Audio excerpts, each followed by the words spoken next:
A paz do Senhor para todos, bem-vindos à CEADEB TV Oficial, esta rede de televisão que tem transmitido a Palavra de Deus, cânticos espirituais e também conversas acerca das coisas de Deus, abarcando também o mundo em que vivemos. Estamos aqui mais uma vez para comentarmos a lição bíblica de adultos. Desta feita vamos comentar a lição de número 3. Estou aqui à minha frente, o jovem diácono Giovanni. A paz do Senhor, diácono Giovanni. A paz do Senhor, pastor Cleovaldo. Mais uma vez, uma satisfação estar aqui com vocês para aprendermos da palavra de Deus. Amém. Se você se sentir à vontade, compartilhe com outros irmãos e amigos esta lição bíblica que tem sido orientadora da Escola Bíblica Dominical, e também com os seus amigos que ainda não são cristãos. No meio aqui da nossa lição, sempre Deus fala para alguém que talvez não seja nem cristão ou tenha se afastado do Evangelho, e uma palavra revestida de poder pode converter o mundo inteiro. Então vamos à nossa lição de número 3, que será ensinada no dia 20 de outubro do ano corrente, 2024, cujo tema é Promessas de Deus para a Igreja. Querido diácono Giovanni, aqui está o mapa da nossa lição. Sempre que a gente pega uma lição, a gente precisa saber do que ela vai tratar, qual é o seu conteúdo, qual o seu cronograma e qual o tempo que você vai levar para estudá-la. Então, nós fizemos aqui este mapa da nossa lição de número 3, e você vai ver que ela é formada por texto áureo, depois vem a verdade prática, depois vem a leitura diária, depois a leitura em classe, depois vem os tópicos com seus objetivos e, por fim, a conclusão. Diácono Giovanni, é importante que o professor que vai ensinar um texto desse, ele possa saber que tem tudo, começo, meio e fim. Exatamente, tem uma lógica, né? E a nossa CPAD, ela estabeleceu aí uma metodologia muito interessante na elaboração das lições bíblicas, e que serve aí de apoio para que a gente venha ter uma aula que seja proveitosa, né? Aproveitando de fato o tempo que a gente tem. Não é por muito falar, mas com o tempo que a gente tem seguindo essa ordem, a gente consegue passar assim um momento de aprendizado, e com certeza um conhecimento vai ser passado para os alunos. Ok, então vamos ao texto áureo. Você poderia ler esse texto áureo para a gente? Nosso texto áureo está em Mateus 16, 18, que diz: Pois também eu te digo que tu és Pedro, e sobre esta pedra edificarei a minha igreja, e as portas do inferno não prevalecerão contra ela. Leia também para a gente a verdade prática. As promessas de Deus para a igreja são gloriosas, promessas de vida eterna, de poder e glorificação final do nosso corpo. Ok, então nós vemos que no caso da igreja, que é o nosso assunto de agora, são 3 tipos de promessas: de vida eterna, de poder e da glorificação final do nosso corpo. Dê o seu curtir, faça um comentário. Os comentários são muito importantes para a nossa lição, ou melhor, os comentários são muito importantes para o nosso programa. Quanto mais você comenta, dúvidas, sugestões, reclamações, e isso enriquece a nossa lição, e também a plataforma de vídeo que está sendo veiculada, o YouTube, ele entende que esta lição está sendo relevante para o público a que se destina. Qual é o público? O professor, o coordenador, o superintendente e mesmo alguns alunos que são curiosos e gostam de estudar a lição, estão sendo muito enriquecidos. Então faça seu comentário. Vamos à leitura diária, que eu não vou fazer, mas é muito importante que o aluno também e o professor façam a leitura diária. Mas vamos à leitura bíblica, que está em Mateus capítulo 28, versículos 18 a 20. Depois, o livro de Marcos, capítulo 16, versículos de 15 a 18. E Atos capítulo 1, versículos de 6 a 8, também Mateus 28. É uma leitura um tanto quanto extensa, mas eu não abro mão de que leiamos para que a palavra de Deus ela esteja em nossa mente, em nosso coração. Eu já falei isso muitas vezes, mas apesar de ter falado tantas vezes, eu sinto ainda que há professores que vão à classe sem terem feito a leitura em classe. Isso é um grande erro. Meu querido Diácono Giovanni, muitas vezes é uma tendência, até nossa mesmo, que estudamos, já lemos a palavra, já conhecemos, então não precisa ler novamente, já é uma coisa que está no caminho batido, mas isso é um erro, porque quando Deus fala a Moisés, disse, olha, mande aos pais que ensinem os filhos. Com certeza. Né? Quer deitado, quer andando, quer na sua jornada. Então a palavra deve ser sempre estudada, sempre lida, porque ela enriquece a nossa mente e o nosso coração. Com certeza. O apóstolo Paulo ele falou certa vez, eu falo para vocês as mesmas coisas, é segurança para vós. Então é importante que nós venhamos internalizar a palavra, e nunca vai ser demais lermos a palavra de Deus, né, pastor? É isso aí. Então vamos à leitura. Eu vou ler uma tela e você lê a outra tela, ok? Vamos. Diz assim, eu quero agradecer também ao querido Cleuber, que está ali, nesta feita aqui, está fazendo um serviço de diácono, né? Nos ajudando aí, nos cortes, na técnica. Muito obrigado, meu querido Cleuber. Diz assim, e chegando-se Jesus, falou-lhes dizendo, é-me dado todo o poder no céu e na terra.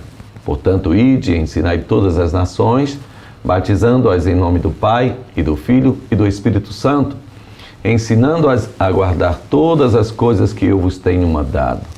E eis que eu estou convosco todos os dias, até a consumação dos séculos. Amém. E disse-lhes, ide por todo o mundo, pregai o evangelho a toda criatura. Quem crer e for batizado será salvo, mas quem não crer será condenado. E estes sinais seguirão aos que creem. Em meu nome expulsarão demônios, falarão novas línguas, pegarão nas serpentes, e se beberem alguma coisa mortífera, não lhes fará dano algum.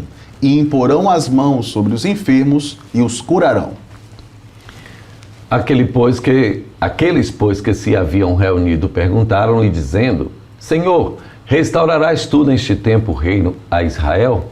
E disse-lhes, não vos pertence saber os tempos ou as estações que o Pai estabeleceu pelo seu próprio poder. Mas recebereis a virtude do Espírito Santo, que há de vir sobre vós, e ser-me-eis testemunhas tanto em Jerusalém, como em toda a Judéia e Samaria, e até aos confins da terra.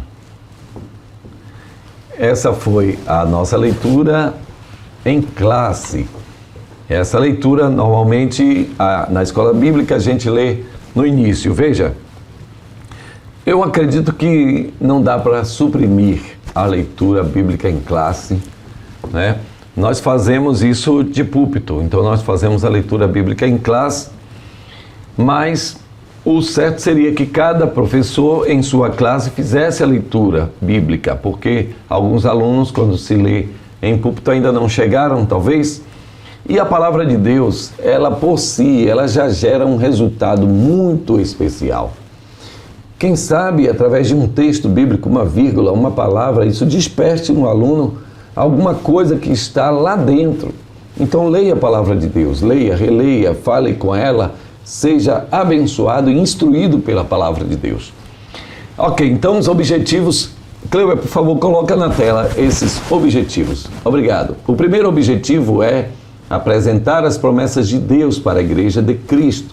O segundo, pontuar o efeito das promessas divinas para a execução da grande comissão, missão da Igreja no mundo. E o terceiro objetivo, conscientizar acerca das condições para vivenciar tais promessas. Então vamos agora aos tópicos. Eles dizem, o primeiro, a natureza da promessa de Deus para a Igreja. O segundo falará sobre as promessas de Deus para a Igreja. E o terceiro, as condições para viver as promessas de Deus. No primeiro tópico, nós vamos ver a natureza das promessas. No segundo, as promessas em si. E terceiro, as condições para vivê-las. Então, vamos lá. O primeiro tópico, a natureza da promessa de Deus para a Igreja. Meu querido Diácono Giovanni, é preciso entender o que significa a natureza das coisas. O que é a natureza de uma coisa? É saber se aquela coisa é um verbo, um advérbio, um substantivo. É saber se aquela coisa é uma promessa só para o antigo, se é uma promessa para o antigo e para o novo, se é uma promessa só para Abraão, se é uma promessa para Abraão e seus descendentes, se é uma promessa para a igreja também, se ela é condicionada, se é incondicionada, se pode ser reivindicada, aquilo ali é o quê? O que é aquilo na Bíblia Sagrada? Isso é a natureza das coisas. É o que a coisa é no tempo e no espaço. Isso é a natureza delas. Então, é isso que nesse tópico nós vamos ver, a natureza da promessa de Deus para a igreja. Então, a primeira coisa que a gente vai aqui conversar com vocês é a promessa de sinais sobrenaturais. Então, a primeira natureza dessa promessa são sinais sobrenaturais. O que temos aqui sobre isso, meu caro Giovanni? Pastor Cleovaldo, veja aqui no texto que nós lemos de Marcos 16, a palavra de Deus diz que quem crê foi batizado será salvo, o próprio Jesus dizendo, e ele diz que os sinais seguirão os que creem. Expulsarão demônios, falarão novas línguas, pegarão na serpente, se beberem alguma coisa mortífera não lhes fará dano algum, imporão as mãos sobre os enfermos e os curarão. Então veja que ao mesmo tempo que é dada a ordem para que os crentes eles saiam pelo mundo e preguem a palavra de Deus e ensinem o evangelho, isso também, acompanhado dessa pregação, virão os sinais. Né? E nós, como pentecostais, nós acreditamos que esses sinais, eles continuam acontecendo nos tempos de hoje. Então nós pregamos a palavra de Deus, pregamos a mensagem de arrependimento, pregamos a mensagem de salvação e é de se esperar que os milagres eles venham a acontecer. Isso manifesta que o reino de Deus ele está presente, ele está vivo, ele está acontecendo em nosso meio a partir da igreja. Isso mesmo. A questão dos sinais sobrenaturais, embora hoje tenha crescido até o número de cessacionistas. Verdade, pastor. Eles se baseiam muito em Santo Agostinho, que foi muito importante para a igreja cristã nos primórdios, mas que tinha um pensamento de que aquilo foi apenas para o primeiro século, para que a igreja pudesse se distinguir do judaísmo. Então era preciso que viesse com sinais sobrenaturais e poder, mas que já não era necessário. Mas nós temos o movimento montanista, que dizia exatamente o contrário. Nós temos pais da igreja importantíssimos, que criam na manifestação do poder das línguas estranhas, dos dons espirituais, né? Isso eu estou falando já no final do primeiro século, mas o apóstolo Paulo, abundantemente, ele fala em Tessalonicenses: não desprezeis profecias, não instigais o espírito, não proibais falar em outras línguas. Então, mesmo no tempo bíblico, já haviam os sinais sobrenaturais. São inúmeros. Eu não vou citar nenhum aqui, porque citar um seria injustiça com os demais. Mas são inúmeros, só que eles não se limitaram ao período bíblico. Nós vemos muitos outros sinais após o fechamento do cânon sagrado. Então nós vemos línguas estranhas desde o segundo, terceiro século, e depois houve sim um arrefecimento que até certo ponto é natural. O ser humano ele tem a tendência a fazer apagar, é uma tendência da sociedade. Conversa forte, diminui. Só que o Espírito nunca se apagou. Nunca, pastor. Deus sempre tem a sua testemunha na terra. E está escrito que a testemunha do Senhor é o Espírito da profecia. Então ela continuou. Na Inglaterra do século XVIII, por exemplo, primeira metade do século XVIII, com o movimento wesleyano, nós vemos novamente o fogo do Espírito começar a arder. Aquela Inglaterra que era escravagista, a Inglaterra que tinha tantas crianças por causa da Revolução Industrial nas ruas, né? Agora começou a ser queimada pelo poder e um aspecto do fogo é que ele se alastra. Então, aquele fogo pega o Robert Hicks e ele começa a ver aqueles meninos que, se fosse pelo caminhar natural das coisas, se tornariam ladrões, se tornariam fora da lei e ajudaria a abarrotar ainda mais as cadeias inglesas. Mas ele então tem a orientação de Deus, ele que herdou a redação de um jornal do pai, então ele cria a escola bíblica dominical. Veja bem, eu estou indo um pouco longe nas coisas só para mostrar uma coisa. É que o Espírito Santo estava sendo derramado sobre a Nova Inglaterra, principalmente por John Wesley, que era cheio do Espírito Santo, um tição tirado do fogo. E veja, a partir dali então, a Inglaterra faz cessar a venda de escravos. Inclusive, aqui no Brasil se faz sentir o poder do Espírito que veio de lá. Depois, já no início aí do século XX, né? Século XX, 1906, o Espírito cai sobre a Rua Azusa, Chicago, Los Angeles, é invadido do Espírito Santo. E, novamente, as línguas estranhas, novamente, o poder do Espírito. E aí, dali, vem para o Brasil. Isso significa o quê? Que Deus, ele continua com o seu poder. As curas divinas, os milagres, eles foram feitos para a igreja, não diz até um tempo. Recebereis poder. Exatamente. Recebereis poder e ser-me-eis testemunhas. Esta promessa diz respeito a vós, a vossos filhos, a todos que estão longe e a mim, a quem o Senhor chamou. E a mim também. Glória. Aleluia. Glória a Deus. Então, é uma promessa para a igreja atemporal. Até que o Senhor volte, a igreja precisa ser cheia do Espírito Santo.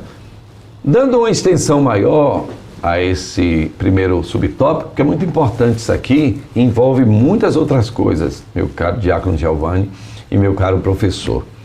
Veja bem, por que a necessidade de sinais sobrenaturais? No capítulo 4 de Êxodo, quando Deus chama Moisés no capítulo 3, mas no capítulo 4 o Senhor envia novamente para o Egito. E ele diz uma coisa interessante. Eu estava ouvindo o livro do Êxodo agora, Êxodo. Ele diz assim, como é que eu vou dizer para eles que o Senhor me apareceu? É a pergunta que a igreja tem que fazer também. Como é que eles vão saber que o Senhor me enviou? Eu tropeço nas palavras, não sou bom de discurso. O Senhor disse, realmente, diga que foi Javé que lhe mandou. Sim, mas eles não vão acreditar. Está certo. Então, jogue sua vara aí no chão. Sinal sobrenatural. Deus está pensando não em Moisés que viu, mas naquele que não viu e precisa crer. Pense nisso. Então, vocês sabem, a serpente que se transforma em vara, que se transforma em serpente, depois a mão no peito que fica branco, cheio de lepra, e aquilo ali mostra que para um mundo ou para um povo já morto espiritualmente, a sua fé, é preciso sinal sobrenatural. Exatamente. Isso vai mostrando, às vezes se tem a ideia, o senhor falou dos sensacionistas, né? Então, às vezes, acaba se teorizando sobre Deus, né? E se falando sobre Deus, com elucubrações, pensamentos sobre Deus, mas como se Deus estivesse distante, longe da realidade. E nós, como pentecostais, nós acreditamos que esse Deus da Bíblia, esse Deus que fez isso na vida de Moisés, que atuou através dos apóstolos, ele continua agindo da mesma forma e ele pode se revelar a mim, pode se revelar a você, pode manifestar o seu poder. Então, nós temos essa chama dentro de nós, né? Nós entendemos que essa atuação, ela é presente, é um Deus que ele não simplesmente deixou a humanidade ao seu próprio léu, não. Ele age na igreja, por meio da igreja, né? De forma vívida. É isso aí, os milagres, eles existem para mostrar o cuidado de Deus com a humanidade. Os milagres, eles são para isso. O segundo subtópico do primeiro tópico é a promessa de revestimento de poder. Então, essa é uma natureza também, a promessa de revestimento de poder. Eis que vos dou poder. Poder aqui, e eu quero fazer uma diferenciação entre autoridade e poder. E eu vou usar aqui uma ilustração citada pelo pastor Hernandes Dias Lopes. Não é dele, ele fez uma citação, mas que eu achei interessante. Passa aqui uma visualização de uma carreta desgovernada, partindo do topo de uma ladeira, e lá embaixo um guarda de trânsito. Então aquela carreta pesada, desgovernada, ela sem freio, ela parte lá de cima e vai adquirindo ainda mais velocidade. Lá embaixo, um guarda começa a apitar: pare, pare, pare. O que é que você acha que vai acontecer? Uma tragédia. Um tem a autoridade dada pelo Estado e o outro tem o poder dada pelas leis da natureza, né? São diversas forças atuando ali naquela carreta. Um tem autoridade: pare, e o outro diz: eu não reconheço a sua autoridade. Isso é muito importante. Agora, ao Senhor Jesus, ele disse: todo poder me foi dado, no céu e na terra.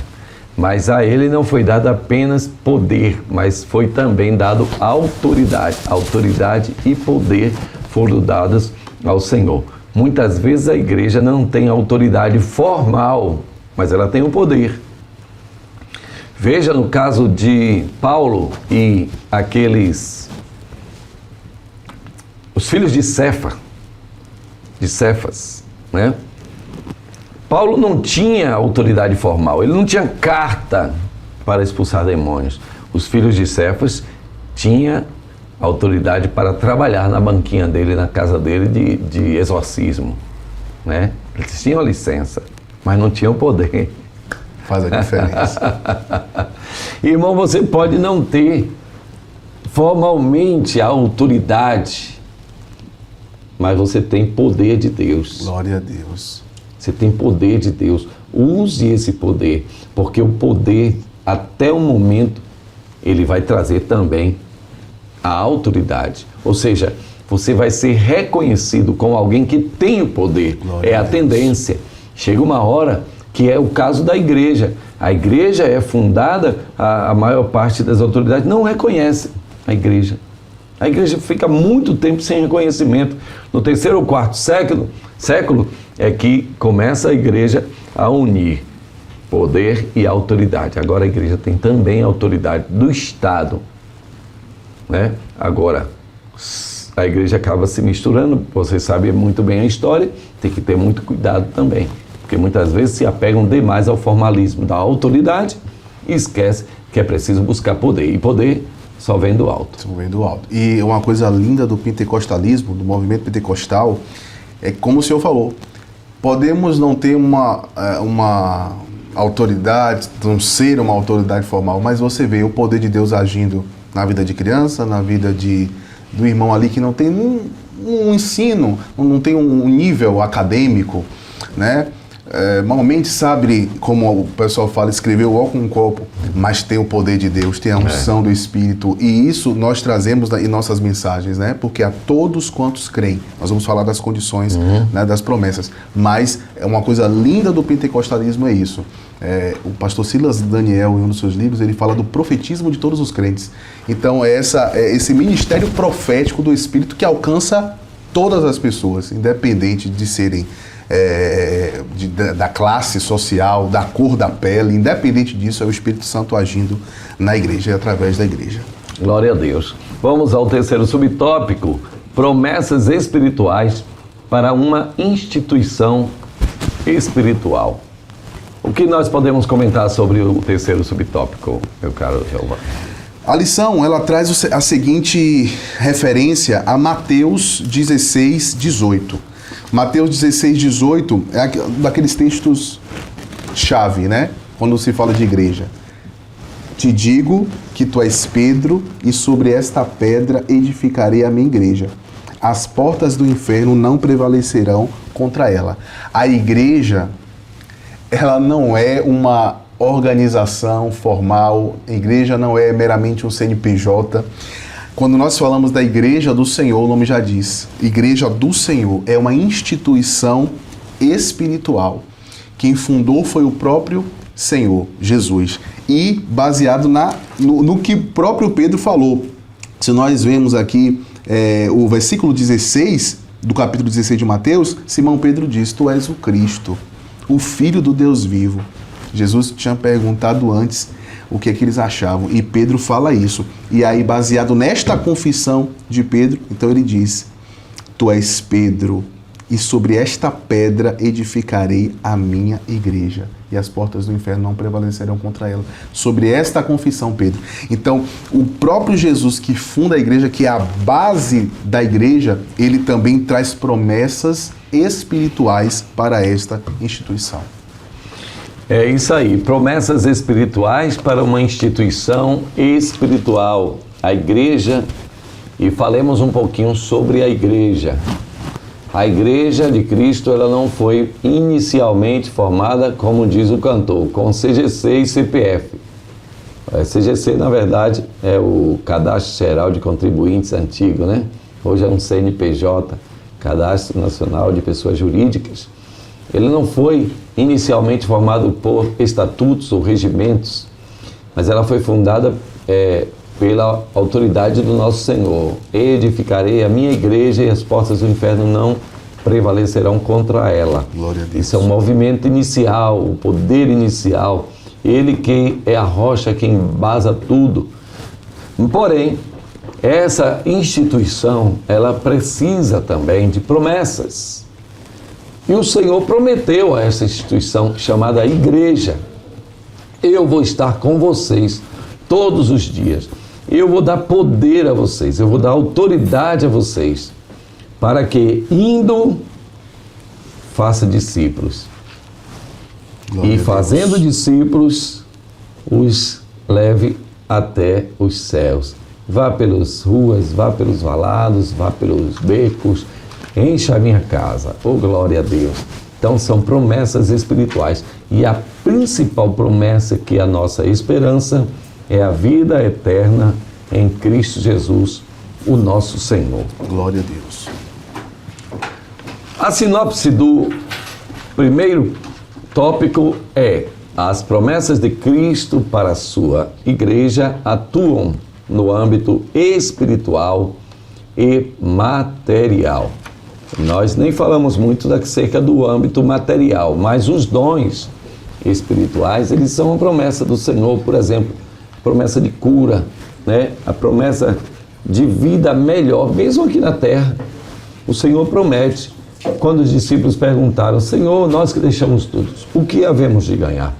O Senhor não disse, não, pai, não se preocupe com isso, não, tal, mas ele disse aqui 100 vezes tanto, e por fim a vida eterna.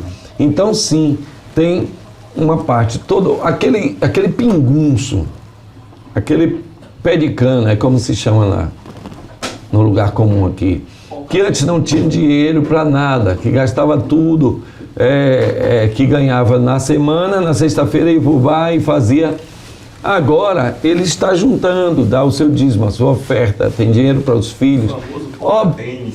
Como é o negócio? O famoso poca-tênis. Não, poca-tênis, isso aí nunca ouvi, não. Também nunca ouvi. É pé inchado, né? Pois é, ele muda a vida. E ao mudar de vida, toda a família, ela é favorecida. Então, sim, há bênçãos materiais também. E aquele que consegue negar que o Evangelho traz bênçãos materiais, essa pessoa ainda não tem tudo que o Evangelho pode trazer. Com certeza. O Evangelho não é só para bens materiais, mas é também para bens materiais. Com certeza, pastor. E Jesus disse que dá vida e vida em abundância. Vida Abundância. plena. Exatamente. Olha, vamos dar uma pausa aqui para agradecer a Deus pela vida de todos os professores. Nós vamos fazer uma lição, ou melhor, um programa especial para o professor. Em Adonias, um programa especial para a vida do professor. Para ouvir os professores, para falar as experiências dos professores, as escolas bíblicas dominicais que estão funcionando, que estão de vento em popa, as escolas dominicais que estão devagar, quase parando, e as dificuldades e oportunidades de cada professor. Então, a partir de agora, você pode inscrever o seu nome, nós vamos dar um presente muito bacana para a igreja, a congregação que mandar a sua história. Então, depois Adonias vai botar aí uma vinheta aí. Esta foi a sua história. Me deu até medo agora, que tinha tinha um folheto que era assim, esta foi a sua história. Eu ficava com medo. É do tempo de Cleuba. E aí contava a história de um homem que foi para a igreja, depois não aceitou Jesus e foi para o Beleléu. Então, mas essa é a sua história, professor. Então conte a sua história, nós queremos ouvir, e as melhores histórias nós vamos ler e quem sabe até fazer um desenho animado aqui da sua história, para que a gente possa fazer fluir a este programa. Queremos interagir com você. Amém. Tá bom? Vamos ao segundo tópico, que ele vai falar sobre as promessas de Deus para a igreja. Agora nós vamos exatamente para a promessa. Então, a primeira promessa é a promessa de vida eterna. Exatamente, pastor. Aquele que crê é a condicionante. A Bíblia, o próprio Jesus, quando se trata de evangelho, ele fala de arrependimento e ele fala em crer. E crer para quê? Para a vida. Em João 3,16, o texto áureo da Bíblia diz que Deus amou o mundo de tal maneira que deu o seu Filho unigênito para que todo aquele que crê nele não pereça, mas tenha vida eterna. Essa é a principal promessa. Essa é a principal promessa. A Bíblia diz, o apóstolo Paulo, ele diz que se a gente esperar em Cristo, somente aqui nesta vida, nós somos considerados os mais miseráveis. Então, essa é a principal promessa que nós temos. Nós servimos a um Deus vivo. O pecado, ele afetou a humanidade. A Bíblia diz que o salário do pecado é a morte. O pecado trouxe isso. Essa consequência negativa. Mas Cristo veio para trazer vida, e vida em abundância. Então, é uma vida plena. Como o pastor falou anteriormente, ela tem implicações eternas, né? Mas essa vida que nós recebemos, ela já se manifesta agora na nossa vida. Então, no nosso cotidiano, as pessoas veem isso, porque nós recebemos essa vida, a vida de Deus, é a vida eterna. E essa foi uma promessa dada pelo nosso Senhor. No capítulo 14 de João, ele diz: eu vou, mas eu volto. Eu vou levar vocês para mim mesmo, para que onde eu estiver estejais, vós também. E ele fala isso num contexto especial, porque todos os discípulos estavam com o coração turbado. Meu Deus, quanta gente que está nos ouvindo agora, que está com o seu coração turbado. Os discípulos estavam tão confusos sobre tudo, eles tinham tantas perguntas, como você às vezes tem tantas perguntas sobre a vida presente, a vida eterna, que chega ao coração ficar turbado. Mas o Senhor, Ele tem uma palavra para nós, Ele tem uma palavra para você: não se turbe o vosso coração. Glória a Deus. E o Senhor estava com o coração tão angustiado, mas mesmo com o coração angustiado, Ele ainda tinha uma palavra de ânimo para nós. Não fique com o coração turbado, crê em Deus, crê também em mim. Na casa de meu pai há muitas moradas. Se não fosse assim, eu vos teria dito, pois vou preparar-vos lugar. E se eu for e vos preparar lugar, voltarei e vos levarei para mim mesmo, para que onde eu estiver, estejais vós também. Glória Esta é a promessa que ele nos fez, disse João, a vida eterna. Então, a primeira promessa que analisamos aqui para a igreja é a promessa de vida eterna. A segunda promessa é a promessa de poder. Exatamente. Nesse intervalo, Jesus ele trouxe essa mensagem de ânimo. Não fiquem preocupados. Eu virei, vou levar vocês. E aí, lá em Atos, no início do livro, Jesus traz uma outra promessa. Vocês vão ficar em Jerusalém, até que do alto vocês sejam revestidos de poder. Então, Jesus, quando ele fala, ó, não vou deixar vocês órfãos, né? Eu vou para o Pai, mas virá o Consolador. Então aqui é o momento onde Jesus está dizendo, vocês não vão ficar sozinhos, vocês vão ter vão receber uma capacitação para fazer a minha obra. E é justamente este poder de que fala aqui a lição. É a virtude do Espírito, é o poder do Espírito Santo.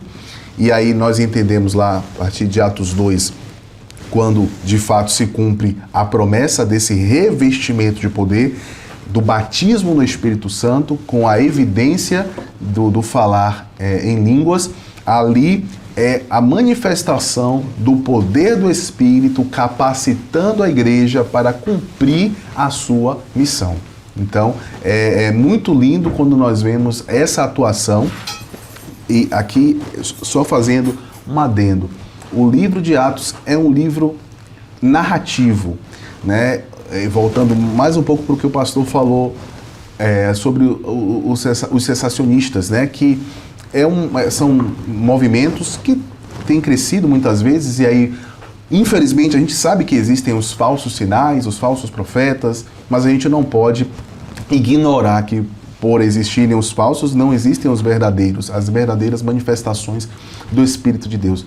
E aí, muitas vezes, os cessacionistas, eles dizem que nós não podemos levar em conta o livro de Atos porque ele não é um livro prescritivo, é apenas um livro narrativo. E só podemos considerar, por exemplo, os escritos de Paulo, que trazem ali as prescrições. Mas nós entendemos que, como diz o próprio apóstolo Paulo, toda a escritura divinamente inspirada é apta para ensinar. Então, as próprias narrativas da Bíblia, como estão em Atos, nos servem para termos um modelo a seguir. Então, quando nós olhamos para o livro de Atos, nós vemos os atos do Espírito Santo na igreja. E isso acompanhado de sinais. E nós entendemos que isso é um modelo para nós, um modelo que nós devemos seguir, que podemos buscar, que é termos uma igreja cheia do Espírito Santo, que vai ter problemas, sim, vamos enfrentar problemas, mas é uma igreja onde a presença do Espírito Santo ela é real, capacitando os crentes para cumprirem a sua missão aqui na terra. É isso aí, o poder do alto você precisa para ser uma testemunha eficaz. Nunca esqueça, se você ainda não é batizado com o Espírito Santo, busque ser batizado com o Espírito Santo. Se você foi batizado com o Espírito Santo, mas perdeu aquele fervor, aquele amor pelo Senhor, pela sua obra, pelo seu trabalho, pelo testemunho, busque novamente. Será que ainda tem azeite na vasilha, meu caro Giovanni? Tem azeite. Quem quiser deve buscar, né, pastor? Tem que buscar. Tem que buscar, não adianta. Tem jeito. Tem que... Busque de madrugada, faça o seu jejum, a sua consagração. Hoje tem algumas pessoas realmente são doentes, ou melhor, estão doentes, não podem fazer, mas a maior parte das pessoas podem fazer, inclusive os médicos. Estavam conversando com a doutora Alda, ela é a melhor pessoa para dizer exatamente sobre o jejum, eu não vou nem falar, mas procure sacrificar alguma coisa, né? Quem sabe sacrificar o açúcar, né? Para que você possa jejuar, cortar algo e dizer, Senhor, eu me santifico em prol desta causa. Você vai ver o que Deus pode fazer através de um ser entregue inteiramente para Ele. Glória a Deus. Vamos ao terceiro tópico, a promessa da glorificação do nosso corpo. Essa promessa é especial Porque mesmo que a gente não beba bebidas alcoólicas, não viva uma vida desregrada, não viva em baladas, em curtidas, em guerras, em lutas corporais, mesmo assim, o nosso tabernáculo terreno, ele tem um destino, que é a corrupção. O pecado, ele fez esse mal ao nosso corpo. O nosso corpo é passageiro.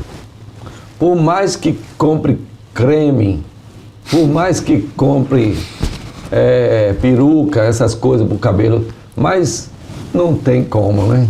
Uma hora o cabelo embranquece, uma hora cai, uma hora, enfim, uns mais, outros menos e tal. Porém, há uma promessa, glória a Deus, é que naquele dia em que for dada a ordem, soada a voz do arcanjo, a trombeta de Deus, então os mortos ressuscitarão primeiro, depois nós que ficarmos vivos seremos transformados e subiremos encontrar com eles nos ares e estaremos para sempre com o Senhor. Então nosso corpo que é mortal vai, glória, se revestir da imortalidade. Aleluia. E aquilo que é corruptível se revestirá da incorruptibilidade. Glória a Deus. Glória a Deus. Aleluia. Então nós temos essa promessa gloriosa. Você que pode estar nos assistindo aí num leito de dor, numa cama, parado, sem poder se locomover, saiba que precisa continuar a ter esperança. Ele prometeu que iria nos buscar. Ele, naquele dia, nos fará glorificado. Ainda não vivemos essa realidade, né, Diácono Giovanni? Ainda não, mas é uma esperança que nós temos. Ora, se na justificação nós fomos salvos da culpa, da condenação do pecado, se na santificação nós estamos sendo salvos, vamos dizer assim, do poder, da influência do pecado, na glorificação nós vamos ser salvos da presença do pecado. Então é a consumação. 1 João capítulo 3, versículo 2, amados, agora somos filhos de Deus, e ainda não é manifesto o que havemos de ser. Mas sabemos que quando Ele se manifestar, seremos semelhantes a Ele, porque assim como é, o veremos. Glória a Deus. Que bênção, pastor. Glória a Deus. E o apóstolo Paulo, explicando aos irmãos em Corinto, ele diz que alguns perguntam como é que vai ser isso, essa coisa de ressurreição. E ele disse, é semelhante ao trigo. Semeia-se na corrupção e colhe-se na incorrupção. O nosso corpo vai ser semeado na corrupção porque os vermes o comerão, os peixes, quem sabe, o comerão, o tempo o comerá, mas nós ressuscitaremos na incorrupção. Glória a Deus. Algo que não será jamais objeto de corrupção. Aí o corpo é glorificado. Aí se une os 3 tipos de glorificação. A glorificação do corpo, a da alma e a do espírito. Que bênção. Estaremos plenamente glorificados. Aleluia. Aí por isso que João diz, assim como ele é, o veremos. Aleluia. Hoje vemos apenas embaçado, como espelho, mas naquele dia veremos exatamente como ele é. Pastor, só para complementar o que o senhor acabou de falar, citando a palavra, Filipenses 3, versículo 21, Jesus Cristo transformará o nosso corpo abatido para ser conforme o seu corpo glorioso. Deus. Essa conformação aí é interessante, porque o apóstolo, em Romanos 12, ele diz, não vos conformeis com este mundo, transformai-vos.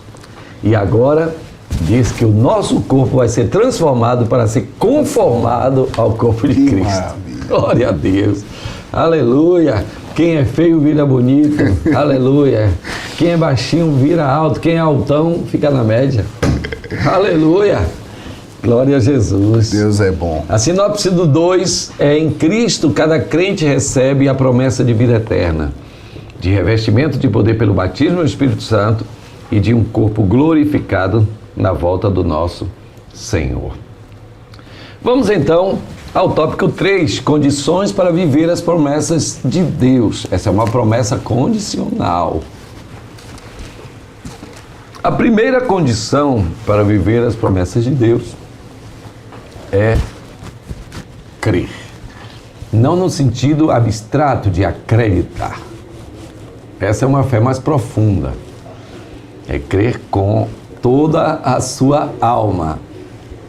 Vejam que os discípulos, falando um pouquinho sobre crer, os discípulos, quando confrontados com aquele homem que veio trazer o seu filho, o hidrópico, ele disse: Senhor, eu trouxe o meu filho para que os seus discípulos pudessem expulsar o demônio, e eles não conseguiram. Ele disse: o que é que tem ele? Ah, pai, tá mal. Ele, quando é acometido do demônio, o demônio sacode ele, joga no fogo, já jogou na água, e é assim direto.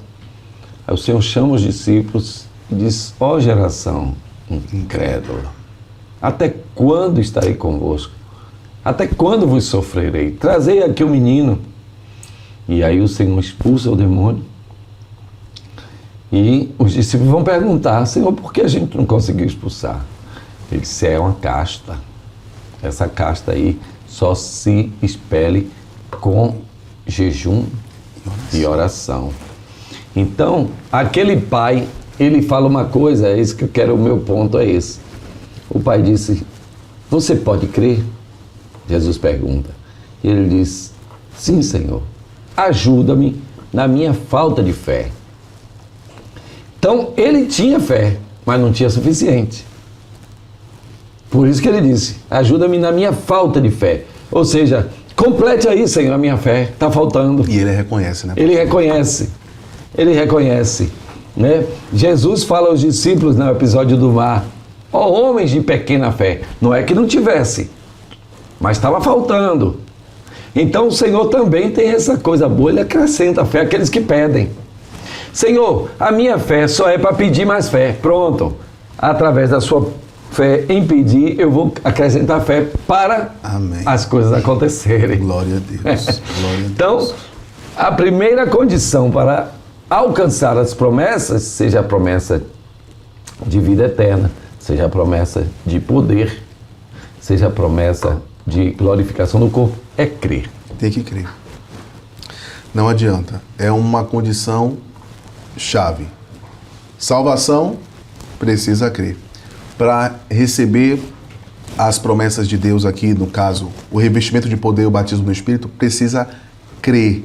É uma fé vívida que vem do próprio Deus em nosso coração, né? A Bíblia diz que a fé vem pelo ouvir, e o ouvir pela palavra de Deus.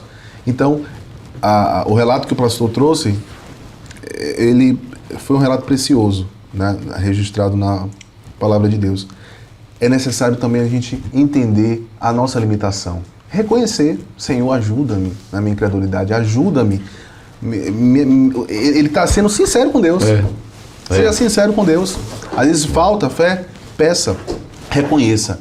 E com certeza, quando você desenvolve essa fé, a Bíblia fala inclusive disso, você vai poder contemplar as grandezas e as maravilhas do Senhor. Glória a Deus.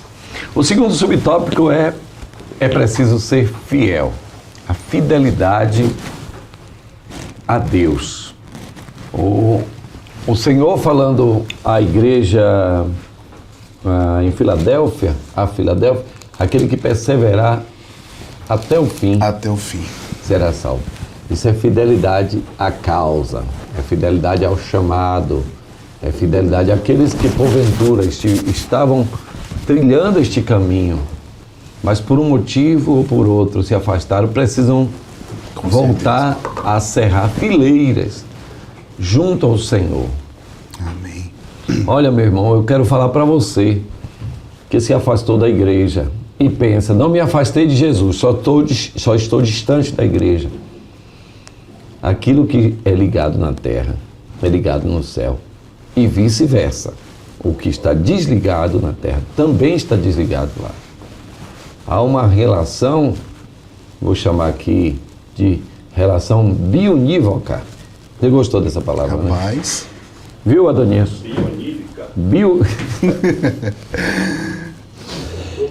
Uma relação bionívoca. Ou seja, há uma unidade na duplicidade. Ou seja, no momento em que desliga o fio aqui, lá em cima desliga também. Se ligar aqui, liga lá também. Então pense nisso. A igreja é a testemunha do Senhor aqui na terra. Você se afastou da igreja. Tem muitos motivos para se afastar da igreja. Você sabia disso? Tem muitos motivos para se afastar da igreja. Agora, tem um motivo que é o maior de todos para estar na igreja, com a igreja e pela igreja. É que o Senhor Jesus Cristo, Ele quem criou a igreja, Ele se manifesta na igreja e através da igreja. Aleluia. Então, volte a estar na igreja, procure estar na igreja. Procure esquecer todos os motivos que te afastaram da igreja e se unir novamente na igreja. Ser alimentado na casa de Deus. Que o Senhor te abençoe, porque é preciso ser fiel. Vamos, essa lição está ficando cumprida. Glória a Deus. Eu já bebi quase todo o café aqui, mas eu sei que você tem alguma coisa a falar ainda sobre o tópico 2, mas eu vou já para o tópico 3. Vamos. É preciso obedecer a Deus. Além da fidelidade, é preciso a obediência. Não é isso, Diócrito Giovanni? Exatamente. Ele cita Lucas 24, 49. Ficai, porém, na cidade de Jerusalém, até que do alto sejais revestidos de poder. Há tanto valor para Deus na obediência que a Bíblia diz que é melhor obedecer do que oferecer sacrifícios. E muitas vezes o povo de Israel estava tão focado ali nas suas cerimônias, nas suas festas, mas esqueciam de obedecer a Deus. Tinham todo um formalismo religioso, mas é Deus dizendo, é melhor obedecer do que o sacrificar. Então a obediência também é um fator importante e fundamental. No caso, por exemplo, ali do cumprimento do revestimento de poder, do batismo, no Espírito Santo, Jesus ele disse, fiquem na cidade de Jerusalém. Era em alguma outra cidade? Não. Era especificamente ali. Eles precisariam obedecer. E precisariam também perseverar. Então a obediência é uma condição sine qua non para que nós venhamos receber as bênçãos do Senhor. E esse princípio está desde o Antigo Testamento. Se atentamente ouvirdes a voz do Senhor teu Deus, se vocês forem fiéis em obedecer os seus preceitos, os seus mandamentos, nós vemos que a obediência sempre está associada com a bênção do Senhor, ao passo também que a desobediência está associada à maldição. Então, da mesma forma que a obediência está associada à bênção, à vida, a desobediência está também ligada à morte, à condenação. E eu tenho certeza que não é isso que você quer para a sua vida. Então, obedeça a Deus, é o melhor princípio que a gente pode seguir. Amém. Chegamos então ao final de mais uma lição. Aqui nós temos apenas a sinopse do tópico 3, que diz, segundo as Escrituras Sagradas, é necessário a igreja fé, fidelidade e obediência para viver em plenitude as promessas divinas. Meu caro Giovanni, muito obrigado a sua participação. Pastor, mais uma vez, muito obrigado.